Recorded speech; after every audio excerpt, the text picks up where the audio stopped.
Hello my beautiful little Moglets. Today we're going over some information that they just released about 40 minutes ago regarding some upcoming changes. So the first couple of paragraphs are like an introduction to the patch. So on point 1 we have Arena Season 3 balance adjustments, Moonlight hero balance adjustment information. Here they're saying Moonlights are too much stronger than normal heroes. Here they're saying they don't really want a meta and want more heroes to be viable in PvP. And here they're justifying the nerf, which we will be reading about right now. So first we're looking at the Moonlight Aura nerf. So her flame release skill had its combat readiness reduced by 10%, and the cooldown of her ultimate has been increased by 1 turn. It doesn't seem like anything else has changed with that. So I don't think Moonlight Aura was really affected almost at all. So I think Aura got a very, very tiny nerf considering the cooldown won't affect her at all in PvP, and the flame release having its combat readiness reduced by 10% won't affect her too much anyway because you have to use her first skill to activate flame release, and most people are just trying to get off her ult for that stun and burn. Maybe if you throw Aura in a more tanky team and there's a lot more turns going on, the combat readiness could be a bigger deal, maybe even the ult, but I would say it's a pretty small nerf, and I think that's deserving because out of all the other Moonlights, I think she was the least overpowered. Oh, oops, I missed the fact that she will also only inflict up to 2 burns instead of 3. Okay, yeah, that's a little bit more of a nerf. I still think the 100% chance stun AoE is probably a big reason. I mean, the burns can definitely be a big deal as well, but I mean, yeah, I guess having AoE stun and burn is kind of good already. So I don't know, I'm a little bit more torn now. To be honest though, I never really had much of a problem with auras as long as you can outspeed them. I'm curious to see what they do with Ball and Cezanne because he is definitely more annoying, but there is that. I don't have much of an opinion. I think it's definitely a bigger nerf now, obviously, since there's only 2 burns instead of 3. So let's go ahead and move on to ML Ball. So his nerf is only on Cloud of Ruin. First nerf here is chance to dispel 1 buff now instead of 2 buffs like it was before. I mean, these changes aren't actually in the game yet, but you know what I mean. The AoE sleep is still 80% maximum. And then I think here's where the big hit comes in, and I think where the deserved hit comes in. If the skill is available, it'll only increase its combat readiness by 10% up to 20%, and anyone who takes Arena seriously at all is going to have that maxed. So 5% less combat readiness. I don't know, that's kind of what I figured it would be. I still think he's definitely powerful, and I don't know how much difference 5% is going to make. Still, getting 20% combat readiness for every time an enemy goes is still a lot. 15 may have been just too low though, so I don't know. I think it's an alright nerf. Still think he's kinda, you know, it's kind of hard to say. Cooldown did get bumped up to 4 turns also. Don't know if that really makes much of a difference though. But yeah, if there are any Ball and Cezannes that haven't been recalled, then I'll try fighting them again with my Judith, because I know Judith gives 30% combat readiness, I believe, so that 5% could make a difference in not having Ball jump ahead of my units. We'll have to wait and see. The only thing they did with Arbiter Vildred is remove the attack buff he gets when he dies. I say only because it is just a simple change like that, but I think that is quite a big deal. Everything else seems to be exactly the same. As far as I'm aware, when you die, all buffs you have are gone. Even if you gave Vildred an attack buff, that will be gone when he revives. If I'm wrong about that, please correct me in the comments down below. Him getting the attack buff was, I'm sure, a big part of what allows him to wipe a team, you know. Probably a well enough built Vildred could probably still do some devastating damage with his ult even without an attack buff, but of course he's much less likely to really turn the battle without the attack buff. So I think that's a pretty heavy nerf honestly for Vildred, but he was probably top 2, maybe even the best Moonlight hero after his buff. It is kind of weird that they're gonna buff him and then nerf him so fast, but yeah. Then we also have Crimson Armin. Oh damn, she really got wrecked in her like passive Arius sort of thing. To be fair, it was actually even better than Arius because it doesn't look like she actually took the damage from that.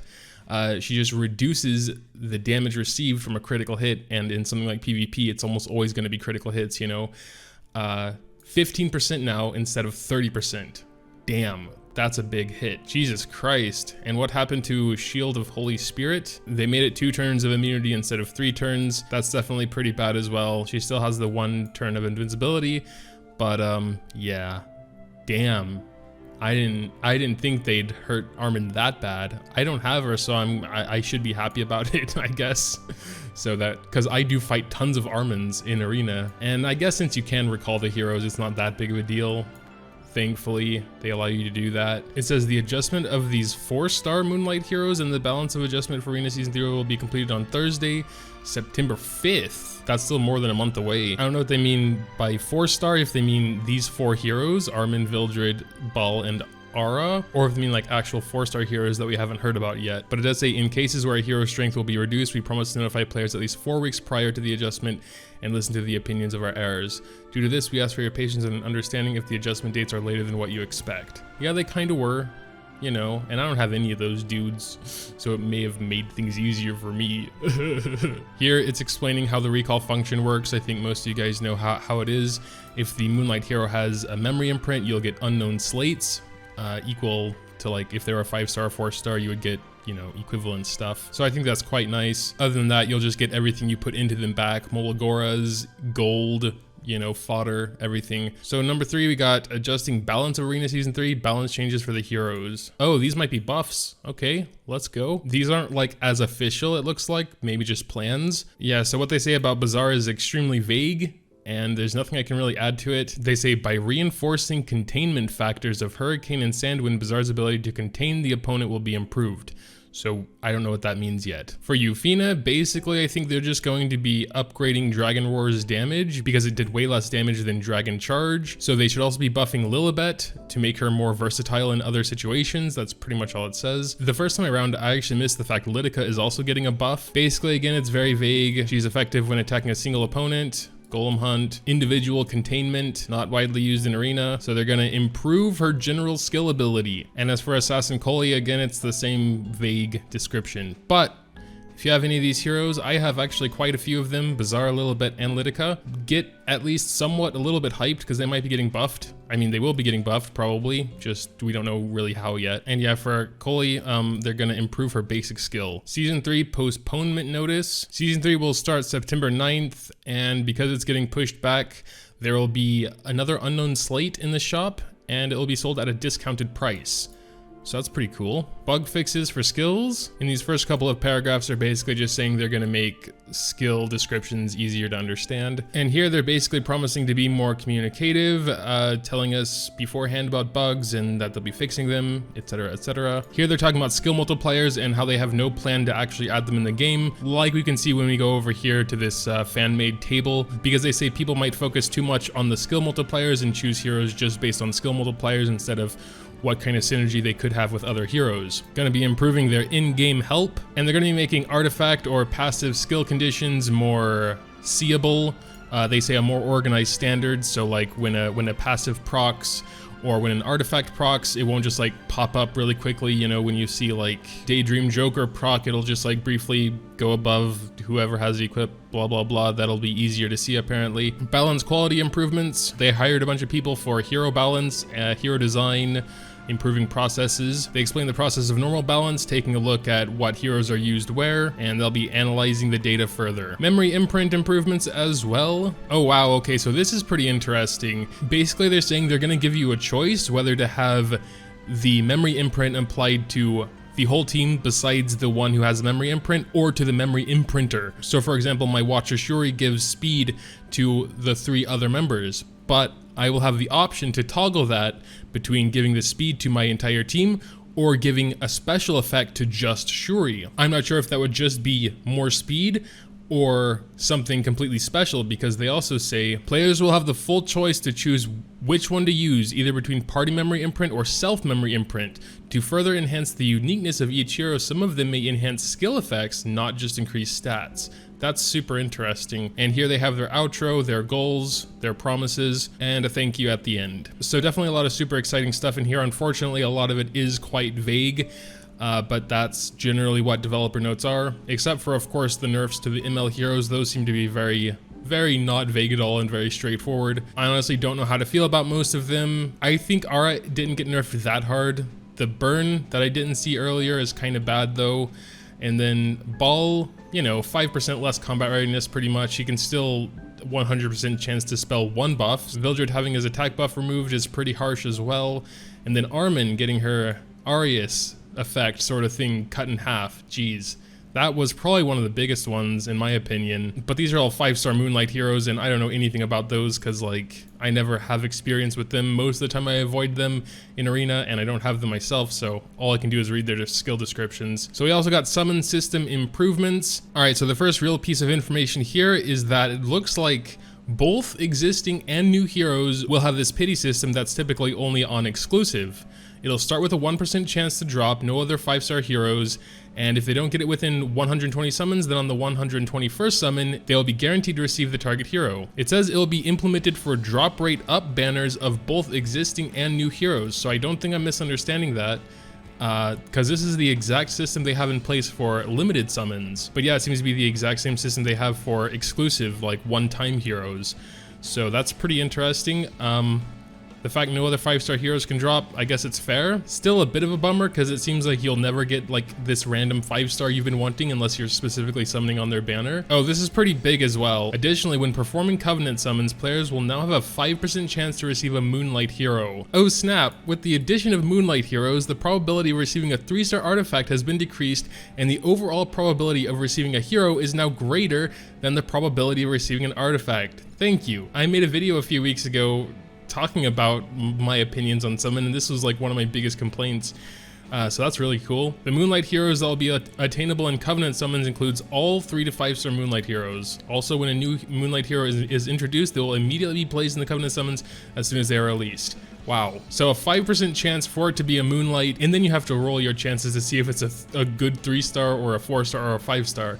So it's essentially 5% chance to turn 5 normal bookmarks into 5 Galaxy bookmarks. I think that's pretty cool, you know? That adds a lot more excitement without them just like throwing Moonlight heroes into the pool. I think that's an amazing change. 5% is good enough so that you're like, holy crap, this is a Moonlight, wonder if it's gonna be a good one. That's super sick. And I don't think it'll destroy the rarity of Moonlight heroes that much. It's 5%, you know? That's not a ton. I mean, to get a 4-star Moonlight, you still have a 0.5% chance, so it's really not that big of a deal. Most of the time, if you get a Moonlight, it's gonna be a 3-star. But overall, 51.7 for a hero, 48.2 for an artifact. Nice. We'll still receive mileage on our summons and eventually be able to get a 4 to 5-star hero ticket or Galaxy bookmarks, so nothing changed there. They'll be making changes to the Mystic summon on August 8th, so if you don't get a 5-star Moonlight hero within 200 summons, then on the 201st summon, they will be guaranteed to receive the featured 5-star Moonlight hero. This guaranteed summon counter will not be reset if the Moonlight hero list is reset. Oh, that's amazing. So it's not like you have to save up that many Mystic summons and then blow them all on one banner. You can do as many summons as you want to and the counter will still be there for the next Moonlight hero. That's awesome. They also say in addition, Mystic summons will now include the new Moonlight heroes as well as previously released 4 to 5-star Moonlight heroes. Mystic summons will be renewed with aforementioned 2 combinations at 4-week intervals.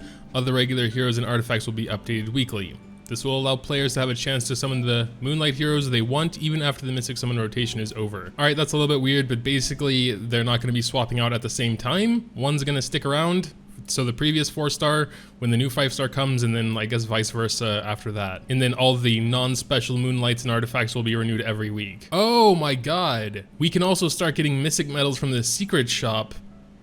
What? Oh my god, especially with the 200 guaranteed summon thing, and the chance of friendship bookmarks has been reduced. Holy crap. Now is a good time to start spending your gems on refreshing. So friendship bookmarks are going down instead of Covenant. So you can get Covenant and Mystic. Alright, and here's something important as well. It says we will investigate all materials that players use for Moonlight and Mystic summons and give each player a 50% refund for the in-game materials used on these summons.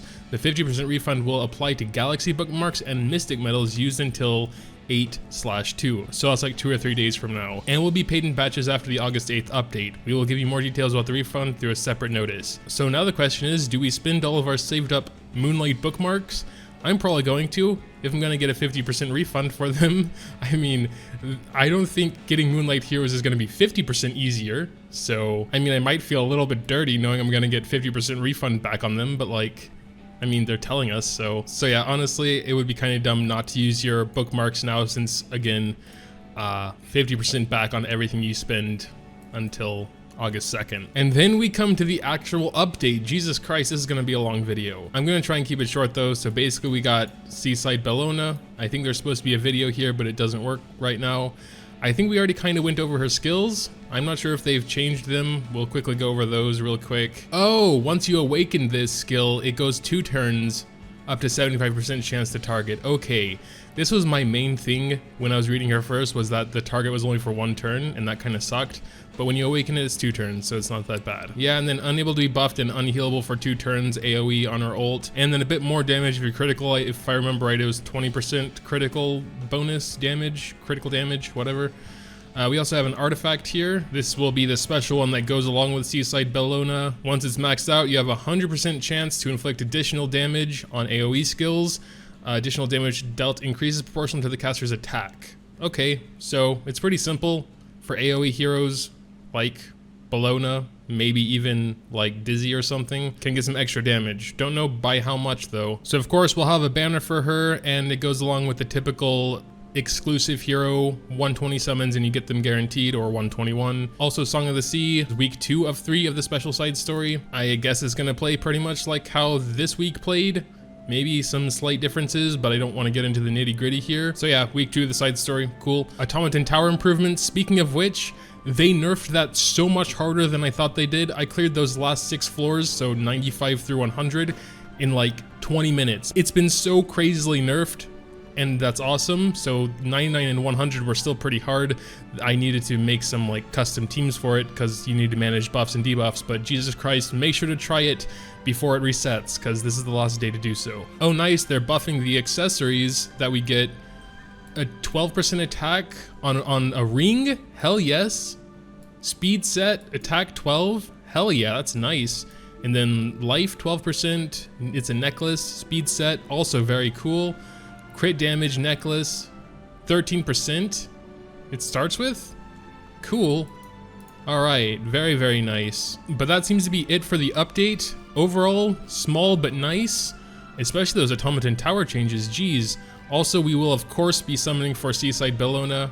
Definitely not going to pass that up. I suppose we'll also be using our Moonlight and Mystics tomorrow when this drops. So keep an eye out if you want. I think we have like one other thing.